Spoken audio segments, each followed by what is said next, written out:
करेंगे तो अपना उसको आप जो सेल करेंगे वो करेंगे फर्स्ट इन फर्स्ट।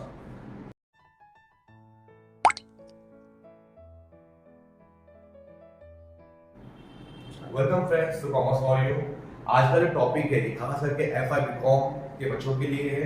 कॉलेज के एग्जाम अभी हो चुके हैं और अभी आइडल के एग्जाम अभी होने वाले हैं, तो ये आइडल स्टूडेंट्स के लिए खास करके है ये। आप अभी अगर एफआई बीकॉम में अगर प्रैक्टिकल सब्जेक्ट देखें तो आपका आता है अकाउंट्स, और अकाउंट्स के अंदर हमें स्कोर कौन से कोई टॉपिक्स में करने हैं, तो पार्ट बाय पार्ट मैंने कुछ 10 लेक्चर्स का मैंने शेड्यूल बनाया हो, तो इंशाल्लाह थोड़े दिन कुछ दिनों के अंदर पूरे अपलोड हो जाएंगे। ये 10 लेक्चर्स अगर आप कंप्लीट बैठ जाते हो या कंप्लीट कर देते हो तो आपको एफआई बीकॉम के अंदर जो अकाउंट्स का सब्जेक्ट है इसके अंदर एक अच्छा स्कोर लेके आ सकते हो। झूठ नहीं बोलूंगा, काम करेंगे। ऐसा नहीं है कि 15-20 मिनट अगर आपने दे दिए तो काम होगा नहीं। अगर आपने वीडियो चालू किया है तो शुरू से लेके एंड तक पूरा कंप्लीट देखें, मेहनत करें, प्रैक्टिस करें, तो ही ये चीज़ आपको समझ में आएगी, वरना एक बार में कोई चीज़ दिमाग में उतरती नहीं है। तो स्टार्ट करते हैं आपका टॉपिक। आपका मैं फर्स्ट टॉपिक जो मैंने आपका ले रहा हूँ आज, वो आपका है स्टॉक वैल्यूएशन। स्टॉक वैल्यूएशन अगर हम एग्जाम के पॉइंट ऑफ व्यू से देखें तो सर ये टॉपिक आपका 15 मार्क का आता है। ओके, तो मैं आपको इसके मेथड क्या है, क्या स्टॉक वैल्यूएशन है, हम देखते हैं आगे और स्टेप बाय स्टेप हम लोग यहाँ पे काम करेंगे। ठीक है, सबसे पहला sir what is stock valuation? What is the stock valuation? सबसे पहला सवाल सर ये है क्या?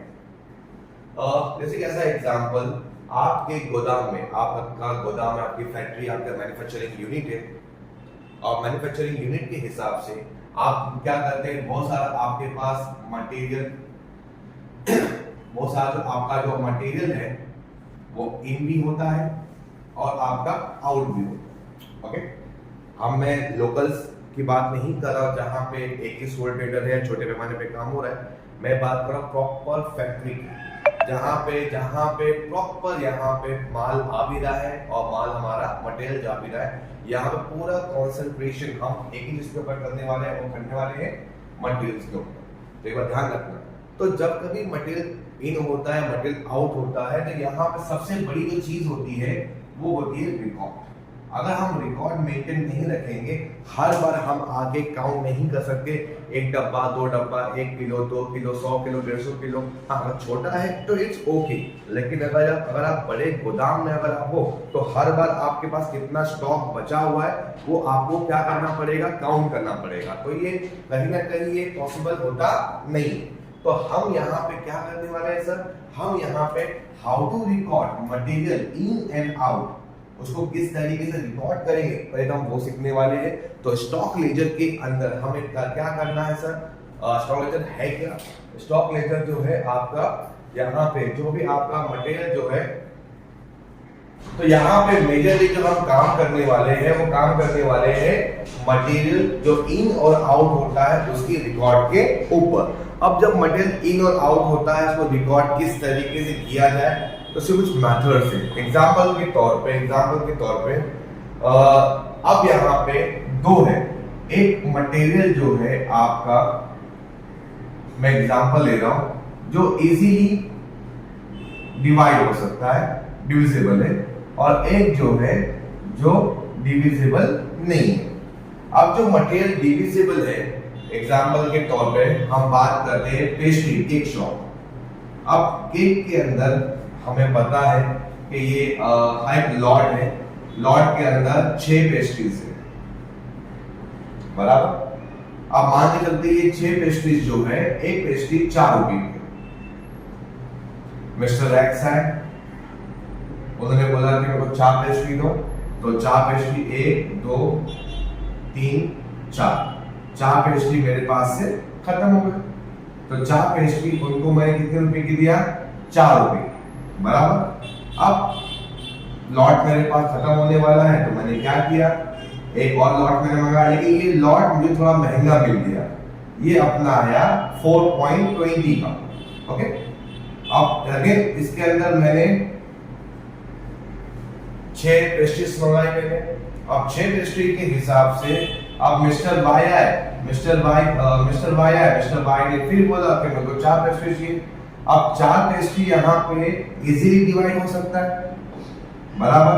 अब मुझे पता है तो मैंने क्या किया, 2 पेस्ट्री उनको मैंने 4 वाली दी और 2 पेस्ट्री उनको मैंने दी 4.2। तो यहाँ पे 2 चीज देखने वाली है। नंबर 1 चीज यहाँ पे है, ये आपका डिविजिबल मटेरियल है, यानी कि इजीली डिवाइड हो सकता है।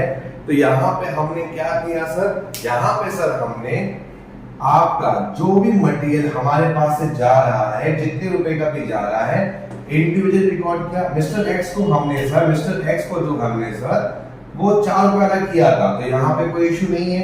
लेकिन सर मिस्टर वाई को जो है सर हमने दो जो है हमने 4 रुपए वाला किया है और बाकी 2 जो है हमने कितना किया, हमने 4.20 वाला, बराबर। अब यहाँ पे ये बात पक्की हो गई कि यहाँ पे हम डिविजिबल गुड्स जो होते हैं उनको हम इजीली डिवाइड कर सकते हैं, कौन सा गुड्स कितने रुपए का है, बराबर। नंबर 2 थिंग्स, यहाँ पे हमने एक और चीज देखा, अगर मान के चलते हैं कि अगर आपने ये 4 का लॉट आपने बेच दिया, बराबर। अब मिस्टर वाई आए, मिस्टर वाई आप क्या बोलेंगे, सर 2 ऐसा करने से अच्छा एक काम करते, ये पूरा के पूरा 4 हम जो है कहां से देते हैं सर, हम लोग वाई से देते हैं। दिमाग की बात ये है सर कि आपका ये 2 जो है ये अनसोल्ड हो गया सर, मतलब ये लॉट हमारा वाई के वही रह गया। अब मान लेते हैं कि वो दिन अगर कुछ और हमारा माल नहीं बिकता है या कुछ नहीं होता है, तो ये जो हमारा मटेरियल वो कैसा हमारा हो गया, खराब हो गया। एक प्रैक्टिकल मैं आपको एक एग्जांपल दे रहा हूं। अगर मटेरियल खराब हो गया तो सीधी सीधी बात बोली गई है यहाँ पे कि आप जो डिविजिबल गुड्स रहेंगे, यहाँ पे जो स्टॉक के इस्तेमाल करेंगे, जो मेथड इस्तेमाल करेंगे इन और आउट करने के लिए, यानी जो मटेरियल निकालने, इन मतलब होता है आपका खरीदना, परचेज, आउट मतलब होता है बेचना। आपने इन तो कर लिया, लेकिन आउट जो आपका जो भी रहेगा, आउट जो भी आप करेंगे, सेल करेंगे, तो अपना उसको आप जो सेल करेंगे वो करेंगे first in first out method से। फर्स्ट इन फर्स्ट आउट मतलब सर जो पहले आया है उसको पहले आप कंप्लीट करो, बाद में फिर आप कहां जाओ, सेकंड पे। जब तक कि पहला कंप्लीट नहीं होगा सेकंड को हाथ लगाना नहीं है। तो इसको सिस्टम को हम लोग क्या कहते हैं, इसी को हम लोग कहते हैं FIFO, first in first out. First in first out, जो पहले आएगा वही पहले जाएगा। तो आई होप सो इतना चीज क्लियर हुआ आपकी। यहाँ पे हमने 2 चीज सीखा। नंबर 1, ये गुड्स इजीली डिवाइड हो सकता है, तो हमें बराबर पता है कौन सा गुड्स 4 रुपए वाला है, कौन सा गुड्स 4.20 वाला है। Number 1 thing. नंबर 2 थिंग, यहाँ पे हमने क्या देखा सर, हमने कि यहाँ पे जो स्टॉक का इन और आउट जो हमारा जो हो रहा है वो हो रहा है फीफो मेथड के हिसाब से, आपका फर्स्ट इन फर्स्ट आउट के हिसाब से। ओके डन, इतना क्लियर हो गया आपका। आई होप सो कि इतना पार्ट आपको समझ आ गया रहेगा। लेकिन सर जो गुड्स जो डिवाइड नहीं हो सकता है सर, उनका एक बड़ी दिक्कत है। अगर वो गुड जो डिवाइड नहीं हो सकता, जस्ट लाइक हम एग्जांपल लेते हैं पेट्रोल का। ओके, पेट्रोल में एक इशू है सर। पेट्रोल का मान लेते हैं गैलन हमारा है, ये टंकी है, ये जो हर पेट्रोल पंप के अंदर होती है। अब हर रोज पेट्रोल का जो आपने देखा रहेगा दाम फ्लक्चुएट होते रहता है। मान लेते हैं यहाँ पे आपने 70 रुपीज वाला भी इनपुट किया, 71 वाला भी इनपुट किया, 72 वाला भी इनपुट हमारे इसके अंदर है। अब यहाँ पे आपने आउटपुट निकाला, यानी कि इन जो था वो अलग अलग रेट पे था, लेकिन जो आउट है उसका रेट कितना रहेगा, ये एक बड़ा सवाल है। तो यहाँ पे first in first out method जो है वो पॉसिबल नहीं है, क्योंकि ये गुड्स डिविजिबल हो सकता नहीं है। तो ऐसे मटेरियल के लिए जो कि डिवाइड नहीं हो सकता है, वहां के लिए हम जो मेथड यूज करते हैं वो यूज हमारा होता है weighted average method value. Okay, तो आपको जो मेथड सीखने हैं आपके स्टॉक लेजर अकाउंट के स्टॉक वैल्यूएशन के अंदर मटेरियल रिकॉर्ड करने के लिए, नंबर 1 जो आपका रहेगा फीफो मेथड, और नंबर 2 आपका जो रहेगा वो रहेगा वेटेड एवरेज मेथड। तो आई होप सो कि इन एक शॉर्ट सा इंट्रोडक्शन मैंने चालू किया, ताकि जब हम क्वेश्चन करें आपको पता चले कि हम क्या कर रहे हैं क्या नहीं कर रहे। यानी कि आने वाले क्वेश्चन के अंदर हम क्या करने वाले हैं सर, हम स्टॉक लेजर को, जो स्टॉक जो मटेरियल जो हमारा इन हो रहा है, याद रखिए मटेरियल जो इन हो रहा है, परचेज हो रहा है या सेल हो रहा है, उसको जो रिकॉर्ड करने का जो तरीका होता है, उस रिकॉर्ड करने के तरीके को हम लोग क्या कहते हैं, मेथड, बराबर। उस मेथड के अंदर दो टाइप होते हैं, फीफो मेथड एंड वैम मेथड। फीफो का सिंपल सा मेथड है, जो पहला हम खरीदेंगे, पहला उसको बेचेंगे। वैम का सिंपल तरीका, यहाँ पर हम यूज करेंगे weighted average method. So how to calculate a weighted average method, ये हम देखेंगे। आई होप सो कि इतनी चीज आपको समझ में आ गई रहेंगी। तो